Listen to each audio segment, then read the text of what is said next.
First ಪರಿಸರ ದಿನದ ಶುಭಾಶಯಗಳು.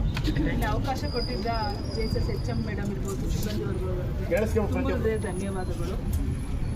ಇದಕ್ಕೆ ಪ್ರೋಗ್ರಾಮ್ಗೆ ಪ್ರತೀಕ್ ಸರ್ ಬರಬೇಕಾಗಿತ್ತು. ಸರ್ ನೀವು ಕೆಲಸದ ಅಭಾವದಿಂದ ಬಂದಿಲ್ಲ. ಪ್ರತೀಕ್ ಸರ್ ಗಿಡಗಳು ಕೊಡಿಸಿರೋದು. ಅವರ ಸೃಷ್ಟಿ ಅಂತ ಅವ್ರ ತಂಗಿ ಅಕ್ಕ ಇದ್ದಾರೆ, ಅವ್ರದ್ದು ಬರ್ತಡೇ ಇದೆ ಸೃಷ್ಟಿ ಅವ್ರದ್ದು. ಅವ್ರ ಪ್ರಯುಕ್ತ ಒಂದು ಗಿಡ ನೆಲೆಸೋದು ಪ್ರೋಗ್ರಾಮ್ ಮಾಡೋಣ ಮೇಡಮ್ ಅಂದರು. ಸರಿಯಪ್ಪ ಅಂದಿರ್ತಿ ಫೋನ್ ಮಾಡಿದ ತಕ್ಷಣನೇ ಮೇಡಮ್ ಒಪ್ಕೊಂಡ್ರು. ಅದೊಂದು ಖುಷಿ ಆಯಿತು. ಯಾಕಂದರೆ ಕ್ಷಣಕ್ಕೆ ಪ್ರೋಗ್ರಾಮ್ ಹೇಳಿದಾಗ ತುಂಬ ಸರ್ಚ್ ಮಾಡೋಷ್ಟು ತುಂಬ ಕಷ್ಟ ಆಗುತ್ತೆ. ಆ ಮೇಡಮು ಅವಕಾಶ ಇಲ್ಲ ಅಂದಿಲ್ಲ, ಇರೋದ್ರಲ್ಲಿ ಮಾಡೋಣ ಮೇಡಮ್ ಬನ್ನಿ ಅಂದರು. ತುಂಬ ಖುಷಿ ಆಯಿತು ಅದಕ್ಕೆ ಅವಕಾಶ ಮಾಡ್ಕೊಂಡಿದ್ವಿ. ಅವರು ಹೇಳೋದಷ್ಟೇ, ಪ್ರತೀಕ್ ಸರ್ದು ಸ್ಲೋಗನ್ನೇ ಅದು, ಹೇಳಿ ಮ್ಯಾಮ್ ಮಕ್ಳುಗಳಿಗೆಲ್ಲನೂ ಚೆನ್ನಾಗಿ ಗಿಡ ಬಿಡಿಸಿ ಮಾಡ್ತೀನಿ ಅಂತ ಹೇಳಿದ್ರು. ನಾನು ಅದು ಈಗ ಬಂದು ಗಿಡ ನೆಟ್ಟಿದ್ದೀನಿ. ಇಷ್ಟೇ ಅಲ್ಲ, ಎಲ್ಲನೂ ಸರ್ ಹೇಳಿದ್ದಾರೆ ಪ್ರಕೃತಿ ಬಗ್ಗೆ. ಅದನ್ನು ಹೆಚ್ಚಾಗಿ ಹೇಳೋದೇನು ಬೇಕಾಗಲ್ಲ, ತಿಳ್ಕೊಂಡಿದ್ದೀರಾ.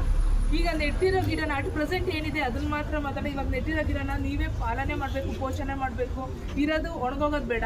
ನೀವು ಇದನ್ನು ಪೋಷಣೆ ಮಾಡಿ ಇದು ಫಲ ಬರೋ ಥರ ನೀವು ಮಾಡಿಕೊಟ್ರೆ ಅದೇ ನಮ್ಮ ಖುಷಿ. ಈಗ ದೊಡ್ಡದು ಕಾಡು ಬೆಳೆಸಿ ನಾಡು ಬೆಳೆಸಿ ಇದೆಲ್ಲ ಹೇಳಲ್ಲ. ನಿಮ್ಮ ಮನೆಯಲ್ಲಿ ನೀವು ನೆಟ್ಟಿರೋ ಗಿಡನೇ ಪಾಲನೆ ಪೋಷಣೆ ಮಾಡಿ ಬೆಳೆಸಿ ಪ್ರಕೃತಿಗೆ ನೀವೇ ಒಂದು ಮಾರ್ಗದರ್ಶಿಯಾಗಿ. ಹಾಗೂ ಸೃಷ್ಟಿ ಮೇಡಮ್, ನಿಮಗೆ ಹುಟ್ಟುಹಬ್ಬದ ಶುಭಾಶಯಗಳು. ಈ ಪರಿಸರ ದಿನ ನಿಮಗೂ ಒಂದು ಆಯುಷ್ ಆರೋಗ್ಯ ಕೊಟ್ಟು ಕಾಪಾಡಿ ಚಾಮುಂಡೇಶ್ವರಿ.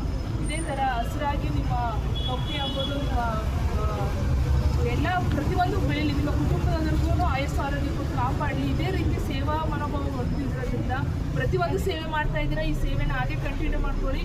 ನಾವು ಈಗ ಮೇಯ್ನ್ ಅವ್ರು ಏನಂದರೆ ನಮ್ಮ ಸಂಸ್ಥೆಯಿಂದಲೇ ಮಾಡಬೇಕು. ನಮ್ಮ ಸಂಸ್ಥೆಯಲ್ಲಿ ಮಕ್ಕಳಿದ್ದಾರೆ ಆ್ಯಕ್ಚುಲಿ ಗೊತ್ತಿದೆ ಸರ್ಗೆ 20 ಜನ. ಅವ್ರ ಕಡೆಯಿಂದ ಸೇವೆ ಮಾಡಬೇಕು. ಯಾಕೆ ಸೇವೆ ಮಾಡಿಸ್ಬೇಕು ಅಂದರೆ ನೀವು ಮುಂದೆ ಕಲೀಲಿ, ನೀವು ಸೇವೆ ಮಾಡೋದನ್ನ ಕಲೀಲಿ. ಈಗಲಿಂದ ಕಲಿತ್ರೇನೆ ಮುಂದೆ ಗೊತ್ತಾಗೋದು. ನಿಮ್ಮ ಕೈಯಿಂದಲೇ ಕೊಡಿಸ್ತಾ ಇದ್ದಾರೆ. ನೆನ್ನೆ KS ಕೊಡ್ಲಿಕ್ಕೆ ಹೋಗಿ ಫ್ರೂಟ್ಸ್ ಎಲ್ಲ ಕೊಟ್ಟು, ಬಟ್ ನಮ್ಮ ಮಕ್ಳ ಕೈಯಿಂದಲೇ ಕೊಡಿಸಿದ್ರು. ಯಾಕೆ ಅಂದರೆ ಈಗಿಂದ ಬೆಳೆಸ್ಕೊಂಡಿದ್ದು ನಾನು ಇವಾಗ ಏನು ಕಲಿತೀವಿ ಅದೇ ದೊಡ್ಡದಾಗ ಕಲಿಯೋದು. ದೊಡ್ಡರಾದಾಗ ಏನು ಮಾಡೋದು, ಗಿಡವಾಗಿ ಬಗ್ಗೋದು ಮರವಾಗಿ ಬಗ್ಗಿದ್ದ ಅಂತ ಗಾದೆನೇ ಇದೆ. ದೊಡ್ಡರಾದ್ಮೇಲೆ ನೀವೇನು ಕೇಳಲ್ಲ. ಈಗಿಂದ ಏನು ಕಲ್ತ್ಕೊಂಡು ಹೋಗಿರ್ತೀರ, ಈಗಿಂದ ಏನು ಬೆಳೆಸ್ಕೊಂಡು ಹೋಗಿರ್ತೀರ ಅದನ್ನೇ ನೀವು ಅಳವಡಿಸ್ಕೊಳ್ಳೋಕೆ ಸಾಧ್ಯ ಆಗೋದು. ಅದಕ್ಕೆ ಇವತ್ತು ಈಗಲಿಂದ ಒಳ್ಳೇದು ಕಳೀರಿ, ಒಳ್ಳೇದಾಗ ಮಾತಾಡಿ, ಮತ್ತು ಒಳ್ಳೆ ಕೆಲಸಗಳು ಮಾಡಿ. ಇದನ್ನು ನಾವು ನೆಟ್ಟಿದ್ದೀವಿ, ಇದನ್ನು ಪೋಷಣೆ ಮಾಡೋದು ನಿಮ್ಮ ಜವಾಬ್ದಾರಿ. ಚೆನ್ನಾಗಿ ಗಿಡವನ್ನು ಬೆಳೆಸಿ ಇದ್ರ ಫಲ ನೀವೇ ತಿನ್ನಿ. ಇಲ್ಲ ನೀವೇ ಮೇಡಮ್ ನಾನು ನೆಟ್ಟಿದ್ವಲ್ಲ ಅಂತ ನಿಮ್ಮ ಮೇಡಮ್ ಕೊಡಿ, ಫಲ ಬಂದಿದೆ ಅಂತ. ಅದ್ರಲ್ಲಿ ಸಿಗೋ ಖುಷಿ ಬೇರೆ ಯಾವುದ್ರಲ್ಲೂ ಸಿಗೋಲ್ಲ. ತಂದು ತೊಗೊಂಬಂದು ಕೊಂಡ್ಕೊಂಡು ತಿನ್ನೋದಕ್ಕಿಂತ ನಮ್ಮಲ್ಲೇ ಬೆಳೆದಿರೋದ್ರಲ್ಲಿ ತಿನ್ನೋದ್ರಲ್ಲಿ ಎಷ್ಟು ಖುಷಿ ಇರುತ್ತೆ ಹೇಳಿ. ಅದಕ್ಕೆ ನೀವೆಲ್ಲರೂ ಚೆನ್ನಾಗಿ ಬೆಳೆಸ್ತಿರೋ ಗಿಡ ಅಂದ್ಕೊಂಡಿದ್ದೀವಿ. ಎಲ್ಲರಿಗೂ ಪರಿಸರ ದಿನದ ಶುಭಾಶಯಗಳು. ಎಲ್ಲರೂ ಆರೋಗ್ಯವಾಗಿ